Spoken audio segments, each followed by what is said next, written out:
the way the ultra rich, the way, families that are worth 20, 30, $100 million plus, the way they invest, the way endowments invest, it's not like the way your average investor invests. They're not invested 100% in stocks and bonds.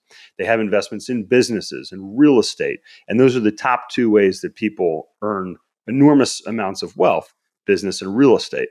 It's not through a W-2 job. It's not through a 401k. And again, Robert Kiyosaki did a great job. So I read Rich Dad Poor Dad. All this stuff started to compound. And as we started to bring investors in, what happened was a lot of people started calling me and they'd say, "Hey, Chris, I'm interested in what you do, but I'm just getting started." I had one of these calls earlier today with a young gentleman, 22 years old. Like, what advice do you have for me?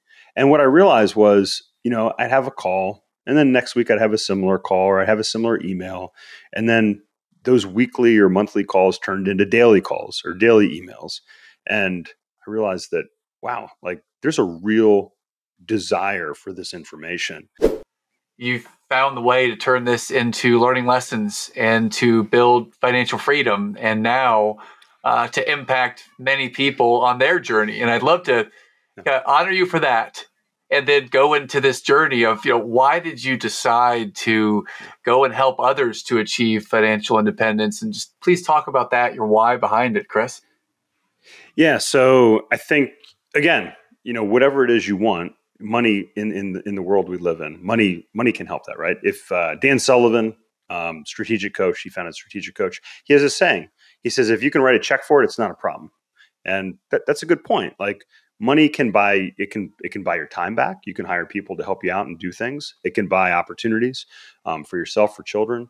It can buy experiences, right? Like it helps things. And, when I was younger, I'd hear things like, oh, the number one reason people get divorced is money, right? And I grew up in a blue collar, like straight up blue collar home. Like my parents combined, my mother remarried when I was 11, and my parents combined did not make six figures. Like I didn't go to private school. My mother was a public school teacher. She was actually a teaching assistant. She made like around $30,000 a year. So we had enough, but I certainly, I didn't have a quote unquote silver spoon in my mouth and that sort of thing, but we had enough. So, you look around and you see, people that got they got the Nike shoes, or they got like when I was young, Jams were the cool shorts to wear. And my mother, we must be the same age, brother, because I had Jams in the fifth grade. There you go. But see, I didn't. My grandmother made me fake Jams. And, you look at these little things, and even as a kid, you remember back and you think, well, man, or how come Eric and his family get to eat Pizza Hut pizza? Like those things, they have an impact on you. And you're like, well, that's, I would think I'd like to have those things too, as a kid. And then as you get old, as I race bikes, it's like, well, hey, I'd see these kids from New England and they'd have these, multi-$1,000 bikes. And it's like cycling it's a physical sport, but it's also it's technology as well, right? It's a machine, and the machine makes a big difference. So, these things had an impact as I was younger. And then as I got older, and you realize that people don't teach you this stuff about money. And I get given a money magazine when I'm 18, 19 years old. And I learn about compound interest for the first time. And I'm like, this is like a miracle, You like look at this, and it made so much sense to me. Yet I couldn't figure out why no one had taught this. So then I get my MBA, portfolio management. I start learning about the financial industry. And what I realize is financial advisors, they're salespeople. And that's not right or wrong, but the financial industry, it's not truly set up for the good of the clients, right? And here, look, it's I was in the healthcare industry for a long time as well, 18 years in the medical device space. And we have a couple problems in this country, in my opinion. One is people don't take responsibility for their health, and they don't take responsibility for their wealth. And the thing is, you can prevent a lot of disease, a lot of surgeries by preventive measures like the proper diet, proper exercise, some, selective supplementation. These sorts of things can make massive impacts. Vitamin D.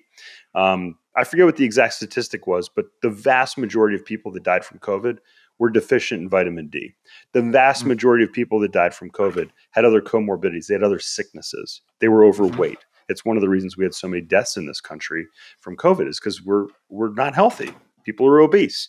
So, you look at those things. It's the same thing in the financial world. Oh, I have my money in my 401k. Okay, what does that mean? You hear people say this. Oh, I invest my money in my 401k. That's not an investment. That's just a vehicle, right? Oh, I give my money to my financial advisor. They don't actually know what's going on, right? So as I learned about the industry and then I learned about these strategies where it's like, well, geez, you can make 10, 20, 30% on your money. It was incredible to me, right?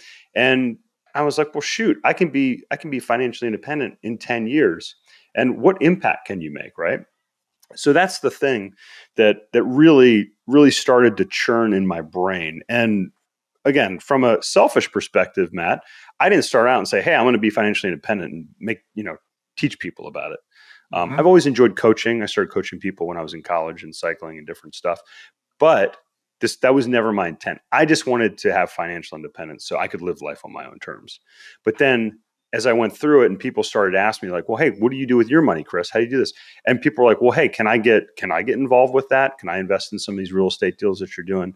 It's like, whoa, like these really intelligent people, surgeons, successful business people, even they didn't know these secrets. And then what I found out was, the way the ultra rich, the way, families that are worth 20, 30, $100 million plus, the way they invest, the way endowments invest, it's not like the way your average investor invests. They're not invested 100% in stocks and bonds. They have investments in businesses and real estate. And those are the top two ways that people earn enormous amounts of wealth, business and real estate. It's not through a W-2 job. It's not through a 401k. And again, Robert Kiyosaki did a great job. So I read Rich Dad Poor Dad. All this stuff started to compound. And as we started to bring investors in, what happened was a lot of people started calling me and they'd say, hey, Chris, I'm interested in what you do, but I'm just getting started. I had one of these calls earlier today with a young gentleman, 22 years old. Like, what advice do you have for me? And what I realized was, I'd have a call and then next week I'd have a similar call or I'd have a similar email. And then those weekly or monthly calls turned into daily calls or daily emails. And I realized that, wow, like there's a real desire for this information. And Caleb Wellborn, who founded the podcast with me, was excuse me. He ran my marketing. He said, Chris, you should start a podcast.